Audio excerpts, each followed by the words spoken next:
Bom, olha nós aqui outra vez. Vamos falar hoje sobre a produção de hormônios tiroideus e paratiroideus, né? Um resumo breve, como sempre, dos pontos mais importantes que a gente deve saber sobre a glândula, a secreção, mecanismo de ação, estímulo e todas as vias metabólicas responsáveis por esta glândula que já está aqui na região do pescoço, na parte anterior, né, na parte relacionada com cartílago tiroideu também, da tráquea. Então vamos lá, ela é controlada pelo eixo hipotálamo hipofisário e vamos aumentar aqui essa glândula para ver a formação interna. Dentro da glândula tem várias células que são os tirocitos que formam folículos, uns aglomerados de células que reservam uma substância que chama coloide dentro dessas células, né? Dentro desse espaço que tem entre essas células. Essas são as células foliculares. E tem outras células que estão a parte, num lado desse folículo, que chamam as células parafoliculares. Então é assim que se organiza a tireoide. Ela tem umas células que formam folículos foliculares, que também são conhecidas como tirocito, e também tem as células que não estão no folículo, são as parafoliculares. E atrás da glândula existem ainda quatro aglomerados de células na região posterior que são chamados de paratiroides, né? São os quatro lugares aí que secretam a paratormona. Então esse lugar é chamado de paratiroides. Ok? Então existem essas regiões distintas na glândula tiroides. Agora, as células foliculares são as produtoras dos hormônios tiroideus, conhecidos como T3 e T4, triiodotironina e tiroxina. As parafoliculares produzem a calcitonina e a paratireoideia produz a paratormona, PTH. Começando aqui com a paratormona, vamos aqui recordar sua função. A paratormona é responsável pelo metabolismo do cálcio, é o aumento do cálcio no sangue. Então podemos dizer que o paratormona é uma hormona hipercalcemiante, ou seja, eleva o cálcio no sangue. Como ele faz isso? Qual é o mecanismo de ação? Absorve mais cálcio a nível intestinal, absorve mais cálcio a nível renal, faz uma maior reabsorção de cálcio ao nível dos túbulos renais. E também controla a atividade do cálcio nos osteoblastos, ou seja, aumenta a função dos osteoblastos para tirar o cálcio dos ossos e levar para o sangue. É importante lembrar também que o PTH aumenta a transformação da vitamina D, que é o calciferol, em vitamina D3, que é o 1,25 dihidroxicolicalcitriol, né, ou vitamina D ativa. Essa ativação acontece principalmente nos rins e a paratormona ajuda a aumentar essa ativação, melhorando a absorção de cálcio a todos os níveis. A outra calcitonina, que é produzida nas células parafoliculares, é uma hormona contra o PTH, ou seja, uma hipocalcemiante. Controla o cálcio, diminuindo, né, o cálcio do sangue.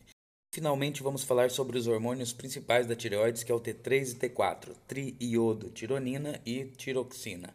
A T3 e T4 são os hormônios que controlam o metabolismo basal. Todo o metabolismo basal, as reações químicas que acontecem nas células, necessitam de enzimas que são ativadas pelo T3 e o T4, principalmente pelo T3. Então controla o metabolismo basal, que são o quê? Que são as reações químicas que acontecem nas células, reações anabólicas, catabólicas, todo o processo metabólico é controlado basicamente pelo T3 e T4. Assim, devemos recordar que quando tenho hipertiroidismo, eu tenho um aumento do metabolismo basal, enquanto quando eu tenho hipotiroidismo, o metabolismo basal diminui muito. Vou colocar aqui as principais funções relacionadas com o hormônio T3 e T4. Sintetiza enzimas que participam de processos anabólicos e catabólicos a nível celular. Participa da termogênese, quanto mais hormônio, mais calor, quanto menos, mais frio a pessoa sente. Participa das principais vias intermediárias, aumentando ciclo de Krebs, bomba só de potássio, aumentando o número de mitocôndrias, consumo de oxigênio, liberação de gás carbônico. Aumenta a capacidade mitótica das células, aumenta o tecido conjuntivo, aumenta a quantidade de colágeno, né, relacionado a edema, relacionado à pele seca e etc. Importante no desenvolvimento do sistema nervoso, principalmente na parte embriológica, na mielinização, também na ossificação, participa dos movimentos intestinais, né? Ajuda, auxilia na secreção em movimentos intestinais, ajuda nas sinapses, melhora as sinapses, aumenta os receptores adrenérgicos, que vai fazer um aumento de frequência cardíaca, quando tem aumento dos hormônios tiroideus. E nas reações químicas, vamos lembrar de aumento de proteólises, aumento de lipólises e aumento da gluconeogênese. Tudo isso vai levar a um quadro de hiperglicemia, ou seja, aumentar o açúcar, a glucosa do sangue. Então é isso aí. Aqui está um resumo das principais funções, né, as principais ações dos hormônios tiroideus no metabolismo basal. Agora vamos fazer o seguinte, vamos aumentar um folículo tiroideu e vamos entender como que é a formação desse hormônio, desde a captação, a oxidação, todos os processos que estão involucrados até a secreção e controle do hormônio tiroideu. Ok? Aqui então vamos fazer um tirocito, que seria as células foliculares, e vamos entender como ele funciona na captação desse hormônio. Não só na captação, mas toda a formação do hormônio. Para formar T3 e T4 é imprescindível que na dieta tenha iodo. Na forma negativa chamamos de ioduro. Então da dieta vem o ioduro e também vem aminoácidos que vêm das proteínas, da degradação das proteínas. O aminoácido importante seria a tirosina. Esse aminoácido também pode ser sintetizado pelo corpo através de outro aminoácido que chama fenilalanina. A partir da absorção intestinal do ioduro, esse ioduro vai parar na corrente sanguínea, né? Então, em forma de ioduro, entra a tirosina e entra o ioduro na corrente sanguínea.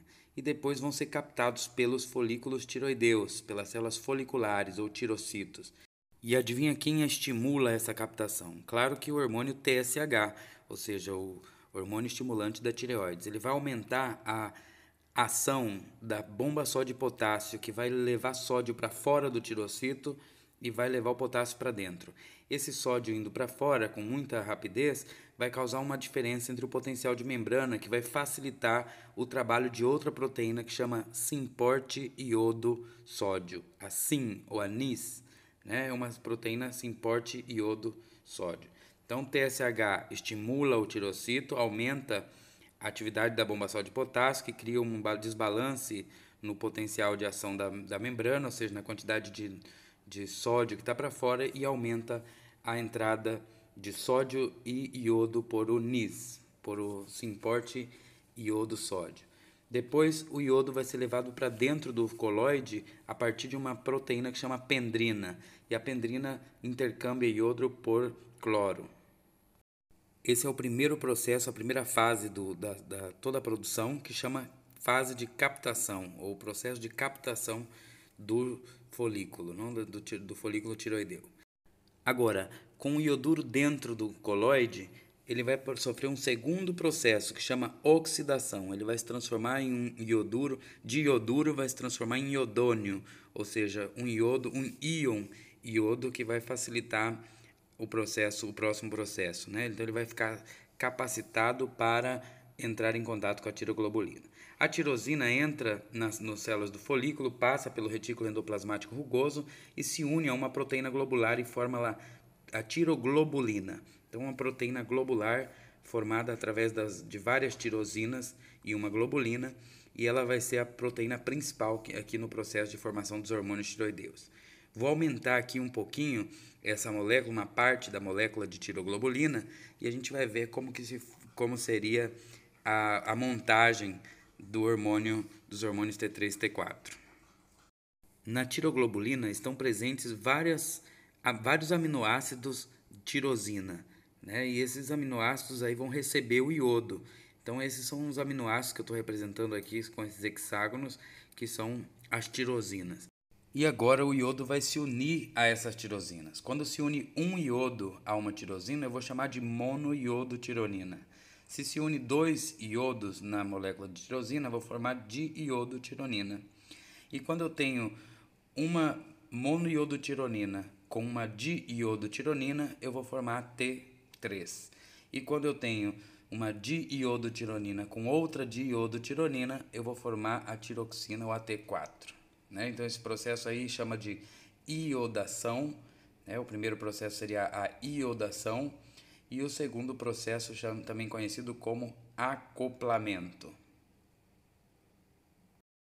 E depois desses processos ele vai ser levado para armazenar ou secretar. Então aqui eu tenho um processo, vou deixar anotado aqui, a iodação ou organificação e depois o acoplamento, que é a formação do T3 e T4 com a junção de diodo-tironina com outra diodo-tironina ou uma diodo com uma mono. Ok? Depois eles vão ser levados para armazenar e pode ficar durante uns 3 meses armazenado a molécula de tiroglobulina com vários T3 e T4 junto com ela. E claro, quando estimulado pela TSH, eu também tenho o processo de eliminação, que seria a última fase de toda essa história. A eliminação, os folículos tiroideus, não o tirocito, vai fazer uma pinocitose, vai pegar uma parte desse coloide cheio de tiroglobulina, que por sua vez está cheio de hormônios tiroideus unidos com ela, e vai mandar para dentro do citoplasma do folículo. Vai fazer uma vesícula cheia de tiroglobulina. E essa vesícula se aproxima da membrana plasmática e libera o T3 e o T4. Em maior quantidade, muito mais quantidade, o T4 do que o T3. Mais ou menos uma porção de 20 para 1. Mais T4 do que T3. O resto das outras moléculas, a monoiodotironina e a diiodotironina, passam por desiodasas, uma enzima que está aqui dentro do próprio tirocito, e ela vai ser reaproveitada, liberando esse iodo, e a tiroglobulina vão ser reaproveitados no processo novamente, como uma reciclagem. Agora vamos para o sangue. No sangue, como a gente já mencionou, a T3 é menor, com menor quantidade do que a T4. E esses hormônios eles se unem a proteínas plasmáticas. Uma delas, a principal, seria a TBG, que seria a proteína transportadora da hormona tiroideia. Uma pequena fração também se une à albumina, a proalbumina, e uma outra fração está livre, que é a principal fração, que é a fração diagnóstica e a fração que está atuando. Nessa fração livre, ela entra nas células periféricas e tanto a T3 quanto a T4 tem bastante lipossolubilidade, são pequenas, e dentro da célula essa T4 é transformada em T3, que a T3 é a hormona ativa, que vai se difundir, passar pela carioteca e se unir aos receptores que estão acoplados ao ADN da célula. Então, os receptores são nucleares e aumentam a síntese de proteína, a transcrição e a tradução de proteínas específicas. Uma parte da T4 é convertida a T3 inversa, que seria uma T3 diferente, com o iodo no lugar equivocado, errado, né? E ela não tem valor de funções fisiológicas. E é isso aí, foi um resumo básico das funções tiroideias, toda a transformação, captação de iodo, de fabricação do hormônio tiroideu. Agora vamos colocar aqui rapidamente um quadro que seria a característica do hipertiroideu ou do paciente hipertiroideu primário, hipertiroideu secundário, ou hipotiroidismo primário ou hipotiroidismo secundário. Vamos colocar aqui um resumo, né? Como seria o diagnóstico. Para isso, vamos lembrar o eixo hipotálamo, hipofisário e tireoides, né? A tireoides funciona graças ao estímulo do TSH, que vem da hipófise anterior, das células tireotrofas. E essas são estimuladas, por sua vez, pela hormona estimuladora da corticotrofina, liberadora da corticotrofina, que é a TRH. Então, o hipotálamo libera TRH, que vai para a hipófise libera TSH, que vai para a tireoides e aumenta a produção de T3 e T4. Esse aumento do T3 e T4 na corrente sanguínea é o feedback negativo para a hipófise e hipotálamo para diminuir, para inibir a formação de TRH e TSH. Então, vamos colocar aqui. No caso do paciente com hipertiroidismo primário, o T3 e T4 vai estar aumentado, porque o problema está na tireoides, e o TSH vai estar diminuído, porque está fazendo feedback negativo. Se o paciente está com hipertiroidismo secundário, o T3 e T4 estão aumentados, obviamente, e o TSH pode estar normal ou um pouco aumentado, né? Diferente. No hipotiroidismo, os hormônios estão diminuídos de T3 e T4 e o TSH está aumentado, enquanto o hipotiroidismo secundário tem o T3 e T4 diminuído e o TSH diminuído ou normal, porque não funciona o feedback. Vamos lembrar que hipertiroidismo aumenta o metabolismo e hipotiroidismo diminui o metabolismo, ok? Então foi um resumo rápido das funções tiroideias. Um abraço e inscreva-se no nosso canal Mais Med. Participe dos cursos presenciais.